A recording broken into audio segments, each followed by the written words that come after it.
আপনি শুনছেন death blood radio. গভীর রাত, চারদিক নিস্তব্ধ, হেডফোনে ভেসে আসে এক ভয়ঙ্কর কণ্ঠ। তারপর শুরু হয় ভয়। আর ঠিক এই মুহূর্তে আপনি সাবস্ক্রাইব করে রাখতে পারেন, কারণ এখানে গল্প নয়, ভয় বেঁচে থাকে। বেশি কথা বাড়াচ্ছি না। আজকে আমাদের একটি স্টোরি, যেটা আমরা কবর থেকে কেউ ফিরছে, একটা আর্তনাদ, এই যে একটা ভয়ঙ্কর অনুভূতি, সেটা আজকে আপনাদের সাথে এই মুহূর্তে শেয়ার করছি। বাংলাদেশের উত্তর পশ্চিম সীমান্তের ঠিক শেষ প্রান্তে অবস্থিত একটি গ্রামটির নাম হচ্ছে শনিপুর। জঙ্গলে ঘেরা, পাহাড়ের কোলে অবস্থিত। ঝিরঝিরে হাওয়া আর দোয়াটে কুয়াশায় মোরা এই গ্রামটি যেন সময়ের বাইরে থাকা একটি ভূখণ্ড। সরকারি নকশায় এর অস্তিত্ব নেই বললেই চলে। সেখানে না আছে ভালো রাস্তা, না আছে ফোনের নেটওয়ার্ক। শনিপুর যেন এক নিঃসঙ্গ দ্বীপ, সেখানে কখনো কখনো বাস্তব আর অজানা অলৌকিকতার মাঝখানে সীমানা মুছে যায়। এই শনিপুর ঘটেছিল এক ভয়ঙ্কর ঘটনা, যা এতটাই গা ছমছমে, এতটাই অস্বাভাবিক যে আজও মানুষ সেটি মনে রাখে, ফিস ফিস করে। কেউ বলে গল্প, কেউ বলে অভিশাপ, কেউ বলে পাপের ফল, কিন্তু সবাই একমত, কবর থেকে কেউ ফিরছে, এই এক আর্তনাদ।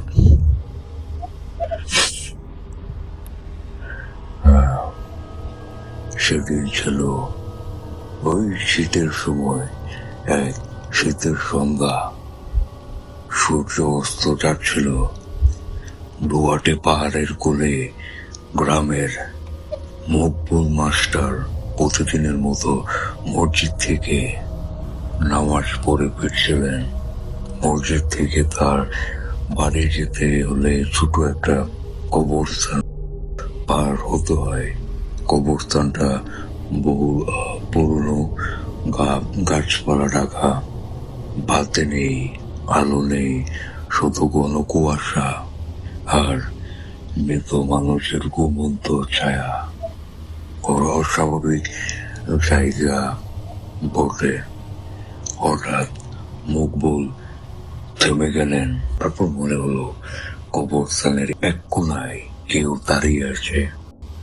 আবছা ছায়া, চাদরে মোড়া শরীর, চোখে চলন্ত দৃষ্টি।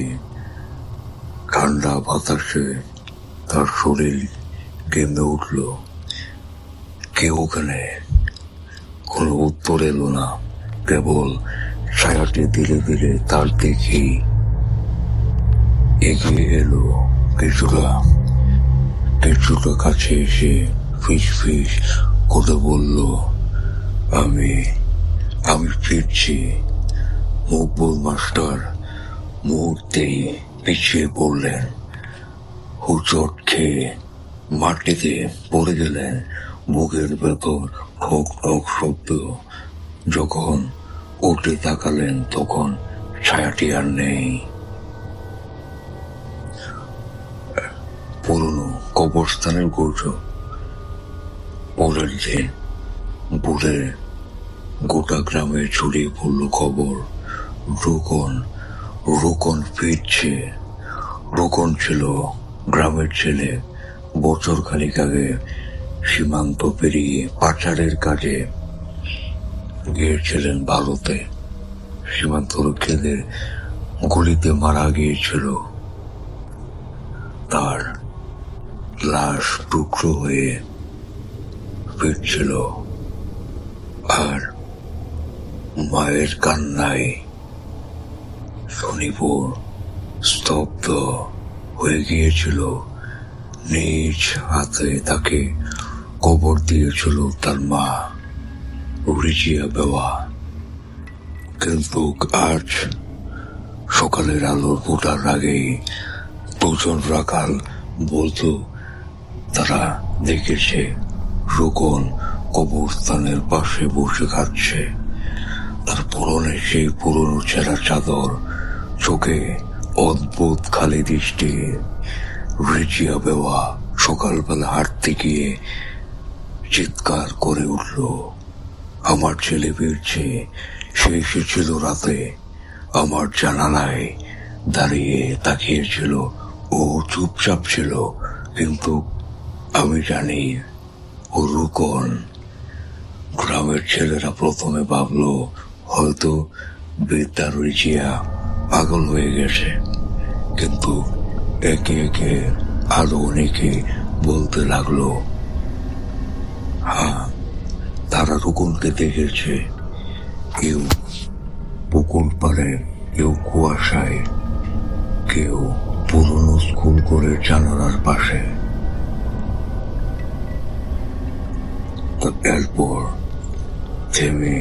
এরপর থেকে গ্রামের বাতাসে যেন পাল্টে গেল। কুকুরেরা রাত 12টার পর অকারণে আউ গাউ করে কাঁদে, বিড়ালরা ছুটে পালায়, বাতাসের এক অদ্ভুত পচা মাংসের গন্ধ ভেসে বেড়ায়। ছেলেমেয়েরা আর একা বাইরে যেতে চায় না। কেউ কেউ বলে রাতের বেলা কেউ যেন জানালার পাশে এসে দাঁড়িয়ে থাকে। কোনো মুখ দেখা যায় না, কিন্তু উপস্থিতির পাহাড় গ্রাস করে রাখে। এক রাতে জয়নুল কাকা নামাজ পড়ে ফিরছিলেন। তিনি হঠাৎ থেমে যান, কারণ তার বাড়ির দরজায় একটা ছেলে দাঁড়িয়ে থাকতে দেখেন। সেই মুখটা ঠিক রুকনের মতো, কিন্তু ছেলেটা কিছু বলে না, শুধু তাকিয়ে থাকে, চোখে আগুনের রেখা। পরের দিন জয়নুল কাকার মৃতদেহ পাওয়া গেল, হাসি মুখে, চোখ দুটো খোলা, কিন্তু ভিতরে প্রাণ নেই। অদ্ভুত। গ্রামের ছেলেরা একদিন সাহস করে রুকনের কবর করে। প্রত্যাশা ছিল একটা লাশ, অত্যন্ত হাড়, কিন্তু না, মাটি করতে একটা দুর্গন্ধ বেরিয়ে এলো। ভিতরে কবর ছিল খালি, শুধু একটা পুরনো ছেঁড়া চাদর, আরেক তসবিহর দানা। কেউ বলল এটা রুকনের না, কিন্তু ভেতরে কিছু ঢুকেছে, যেটা এখন থেকে পালানোর পথ খুঁজছে। তারপর থেকেই সনপুর মৃত্যুর মিছিল শুরু হলো। ফরিদ মাঝি পুকুরে খেয়ে আর ফিরল না। মিলির বাচ্চা এক রাতেই জ্বরে মারা গেল। লালু 5 বছরের ছেলেটা ঘরের বাইরে গিয়ে নিখোঁজ। অদ্ভুত বিষয়গুলো তাদের সাথে ঘটতে লাগলো। ছায়ার রাত্রি, সেই রাতে বাতাস অস্বাভাবিকভাবে ঠান্ডা ছিল। সব ঘড়ি একসাথে থেমে যায় 3:07। রাতের আধারে কেউ একজন হাঁটছিল গ্রামের ভেতর, দরজায় দড়ি টানছিল, জানালার থাবা মারছিল। আমাকে খুঁজো না, আমি তো এখানে নেই। তবে কি ফিরছে সে আমি নই।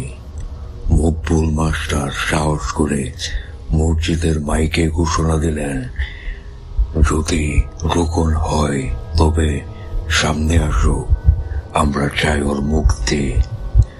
ঘন্টাখানিক পরে গ্রামের মাঝখানে এক আগুনের রেখার মতো আলো ফুটে উঠল। সেখান থেকে বেরিয়ে এলো কেউ, মুখ ঢাকা, চোখ দুটো লাল আগুনের মতো। সে বলল, আমি রোকন নই, কিন্তু বন্দী ছিলাম ওর শরীরে, এখন আমি মুক্তি। অভিশাপের গুণ নেই, মুহূর্তে জ্বর ওঠে, বাতাসের কান্না, বিদ্যুৎ চলে যায়, পুকুরের জল লাল হয়ে ওঠে। রোকনের বাড়ি থেকে বেরিয়ে আসে এক প্রলয় মূর্তির ছায়া, যা হেঁটে চলে যায় কবরস্থানের দিকে। 13 জন মানুষ সে রাতেই মারা যায়। তারা সবাই মৃত্যুর আগে একটা কথা বলে গিয়েছিল, সে গাড়ির উপর বসছিল। শেষ নিঃশ্বাস। সকালের সূর্য আর উঠল না। সনপুরে সরকার অঞ্চলটিকে সিল করে দেয়। মানচিত্র থেকে সনপুর মুছে যায়, কিন্তু দূর পাহাড় থেকে মাঝে মাঝে ভেসে আসে কান্নার শব্দ। এটা একটা ঘটনা না, এটা আপনি বলতে পারেন ছায়ার আড়ালে ঘটে যায়। কিন্তু আমরা তো মানুষ, আমরা অনেক কিছু হয়তো বুঝতেই পারি না। আপনি যদি সাহস করেন একবার কবর থেকে ফেরা মানে সবকিছু শেষ না, তবে আপনি সাবস্ক্রাইব করতে পারেন, কারণ কিছু গল্প সত্য আর কিছু সত্য গল্প হয়ে বেঁচে থাকে। সবাইকে ধন্যবাদ।